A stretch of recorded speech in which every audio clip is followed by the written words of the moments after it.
अस्सलाम वालेकुम एरीज़, मैं हारिस अज़मी प्रोफेशनल एस्ट्रोलॉजर आपकी खिदमत में हाज़िर हूँ इस हफ़्ते की एस्ट्रोलॉजिकल रिसर्चेज़ लेकर। एरीज़, ये हफ़्ता 10 तारीख से शुरू होकर 16 नवंबर तक चलेगा। इस हफ़्ते जो मेजर इवेंट है वो 12 तारीख को फुल मून होने जा रहा है। फुल मून हमेशा ही एक इवेंट है, न्यू मून भी एक इवेंट होता है और फुल मून भी एक इवेंट होता है। किसी भी हाउस में जब न्यू मून होता है तो वहाँ पर कुछ फोर्स ऑफ लाइफ डेवलप होती है। जब फुल मून होता है तब भी फोर्स ऑफ लाइफ डेवलप होती है।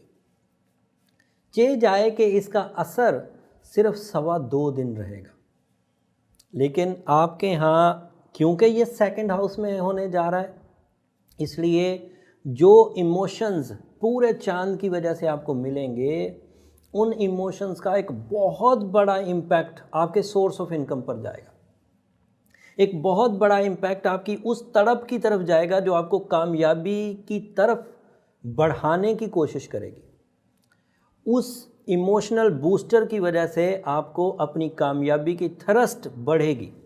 और सेकंड हाउस में होना, नए फुल मून का होना ताकतवर अंदाज से स्पिरिचुअल ग्रोथ भी देगा। इस असना में जो प्लान बनेंगे, जो 12 तारीख, 13 तारीख या 14 तारीख के कुछ दिन हिस्से में बनेंगे, वो एक स्पिरिचुअल टाइप की इन्वेस्टमेंट भी होगी जो खैर और बरकत लाएगी। थोड़ी और एक मिसाल से चीज़ को समझाता हूँ। ह्यूमन नेचर किसी भी इवेंट से मैसेज लेती है। आप अदरवाइज़ आप जर्नली चलते रहते हैं, ज़रा सा कोई गम आता है किसी एक वजह से, लेट से कोई स्नैचिंग हो गई, कोई गम की खबर सुन ली, तो अचानक उसका इम्पैक्ट आपके जहन पर आएगा। और इसी तरह अच्छी खबर का इम्पैक्ट आपके जहन पर आएगा। वो जो अच्छी खबर और बुरी खबर कुछ सेकंड्स या कुछ मिनट्स के लिए आपको मिलती है, उसका इम्पैक्ट कई घंटों तक दिमाग पर रहता है। और ये जो मून साइन आपको 2.25 दिन मिलेगा, that is also a good news, जो कि आपका इम्पैक्ट कई दिनों तक महफूज कर लेगी। और उस तड़प और उस कसक की वजह से आपको अपने सोर्स ऑफ इनकम डेवलपमेंट की आदत पड़ेगी या उसकी तरफ नई जिद्दत लाने की कोशिश करेंगे। This is new for you.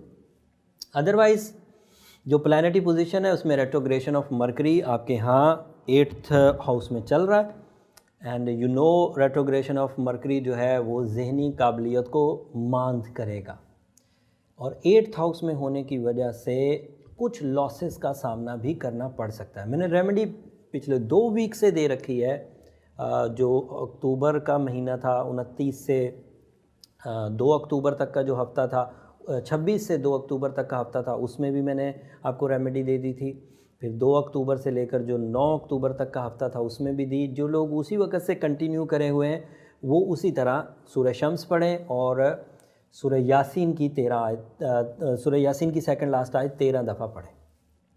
जो लोग फर्स्ट टाइम इसको सुन रहे हैं वो फ़ौरन शुरू कर दीजिए। सूरह शम्स इज़ द आइडियल सूरा to recover the negativity of time, and blue sapphire is your birthstone, वो आपके लिए बहुत मुफीद होगा। मैं थोड़ा सम अप करता हूँ चीज़ों को। इस वक्त काफ़ी मैच्योरिटी है, न्यू मून भी हो चुका, तो आपको करना क्या चाहिए। मरकरी 8th हाउस में जॉब स्विचिंग की तो आपको रिस्ट्रिक्शंस लगा रहा है। आपको अभी जॉब स्विच नहीं करनी चाहिए, माली मुआहदात नहीं करने चाहिए, डॉक्यूमेंटेशन, एजुकेशनल फैक्टर ये भी थोड़ा सा डंपी सा चल रहा है, तो थोड़ा मोहतात रहना चाहिए।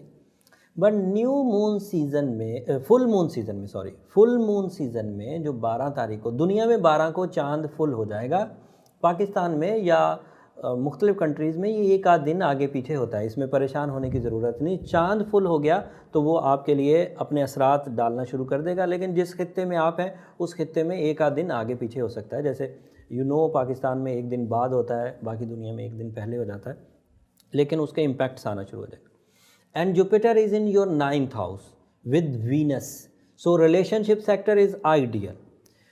जुपिटर का वीनस के साथ मिलकर, अगर अकेला वीनस वहाँ 9th हाउस में होता तो इतना प्रोडक्टिव नहीं होना था, लेकिन जुपिटर के साथ मिलकर वो खैर और बरकत की वजह भी बन रहा है, न्यू रिलेशनशिप की वजह भी बन रहा है, पब्लिक इमेज की वजह भी बन रहा है, एंड उसी की वजह से रोमानवी कामयाबियाँ भी हैं, उसी की वजह से आइडियाज़ जो हैं वो भी डेवलप होंगे। सो ये सब चीज़ें on, learning and teaching capacity भी आपके साथ चल रही है, एंड गुड लक का फैक्टर भी आपका चल रहा है। सो इतनी चीज़ें पॉजिटिव है। And Saturn, you have Saturn in 10th house, so जब तक सैटर्न 10th हाउस में है तब तक आपको थोड़ा बैक फुट पे ही रहना होगा। अपने तजर्बात पर मबनी सोर्स ऑफ इनकम ही परफॉर्म करनी होगी। न्यू रिस्क टेकिंग अभी ना करें। एंड ये हालात को जो सैटर्न के अंडर पैदा होंगे इसको भी वही बिलू सफ़ायर सूरज शम्स ही रिकवर कर देगी। एंड आखिरी चीज़, जिस हाउस में पूरा चांद होने जा रहा है सेकंड हाउस में, उसी हाउस में यूरेनस भी है। इस पूरे चांद को हम सिर्फ चांद का ही फैक्टर, मून फैक्टर नहीं कह सकते। यूरेनस की सपोर्ट की वजह से ये मून फैक्टर ज़्यादा आइडियली परफॉर्म करेगा।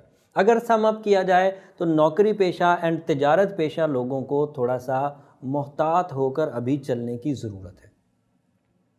लेकिन सोर्स ऑफ इनकम में उस 2.25 दिन की फ्यूलिंग की वजह से तड़प बढ़ेगी। So experience based source of income जिनमें आपका तजर्बा कमाल का है वो कर गुजरिए, उसमें परेशान होने की ज़रूरत नहीं।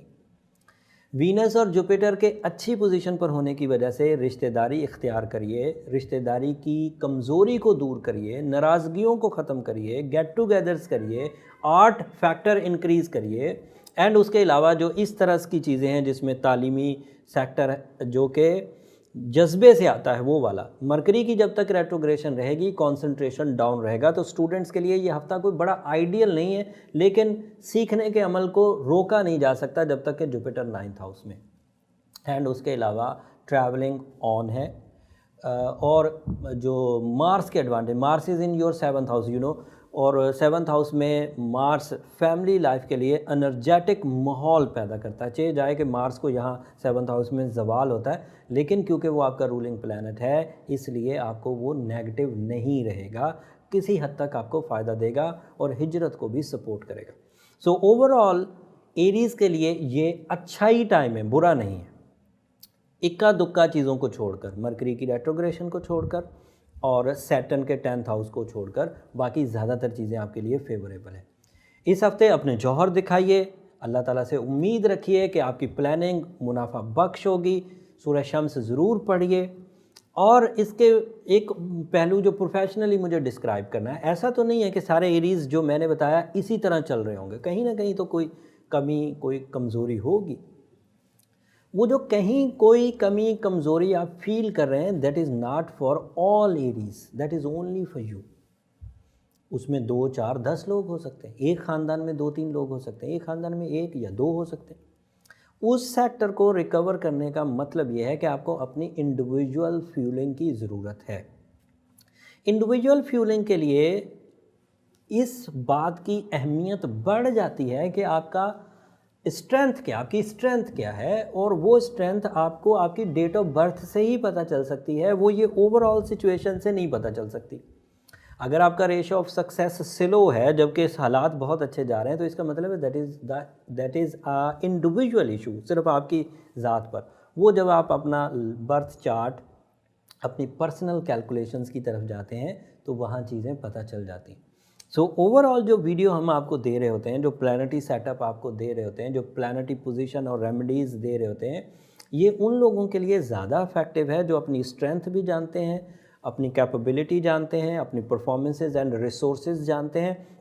फिर वो परफॉर्म करते हैं और सक्सेस नहीं मिलती तो फिर एक अलग मैटर है। लेकिन अगर किसी बंदे की वर्थ ही पहले बहुत लो है, उसको पहले अपनी सलाहियतों को जज करने की ज़रूरत है।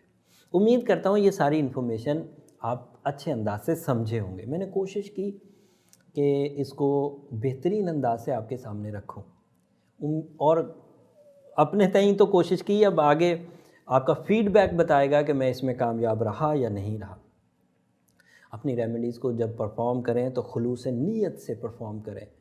अल्लाह ताला की तरफ से हर आदमी की जो पजीराई है उसकी नीयत की वजह से होती है, तो नीयतों का फुकदान मत रखिए, उसमें खुलूस भी रखिए, उसमें रूहानियत भी रखिए, तहे दिल से चीज़ें करने की कोशिश करिए। और मेरी दरख्वास्त फिर आपसे हमेशा की तरह यही रहेगी कि जब भी मेरी दी हुई रेमेडी से या मेरी दी हुई नॉलेज से आपको ज़िंदगी के किसी भी शोबे में छोटी सी भी कामयाबी मिले तो मुझे अपनी दुआओं में ज़रूर याद रखिए। आपकी दुआएं मेरे लिए इस दुनिया के लिए भी और आखिरत के लिए भी बहुत कीमती सरमाया है। अगले हफ्ते मार्स अपना घर बदलेगा, योर रूलिंग प्लैनेट, 19 तारीख को। जब वो घर बदलेगा तो आपके यहाँ जो कुछ डेवलपमेंट्स आएंगी वो तफसील से बयान करूँगा, अच्छी या बुरी ये अगले हफ्ते इंशाल्लाह बयान करूँगा। तब तक के लिए इजाज़त दीजिए, जाते जाते चैनल को ज़रूर सब्सक्राइब कर लीजिएगा। अल्लाह ने के बाद।